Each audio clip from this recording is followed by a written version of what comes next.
So one of the biggest challenges I've found is trying to push this tech for the exec content out is that sometimes when you have an audience filled with really successful people, getting them to be completely comfortable sharing and admitting to what they don't know can be a challenge.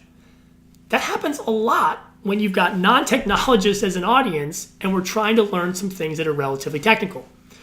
Well, what I would argue is that there's a pretty simple exercise I think you can go through to help get a pretty good bearing on where you are with a particular topic. And I call it the TYOT, 12-year-old test. So there's a saying that if you can't explain something simply, it means you don't really understand it. Well, this is sort of an objective way to think that through. Imagine having a conversation with your 12-year-old self and having to make an explanation of exactly the topic that you're trying to gain mastery over. If you don't think, really objectively here, that you can get that message across to that 12-year-old with clarity, then you don't really understand it. Now, it's totally fine that you don't.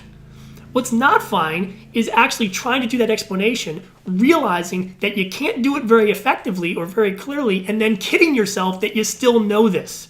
So if you really need to get an assessment of whether you truly or truly don't have a real mastery on a topic, try the TYOT, the 12-year-old test. And if it's successful, great. But if it's not, accept it.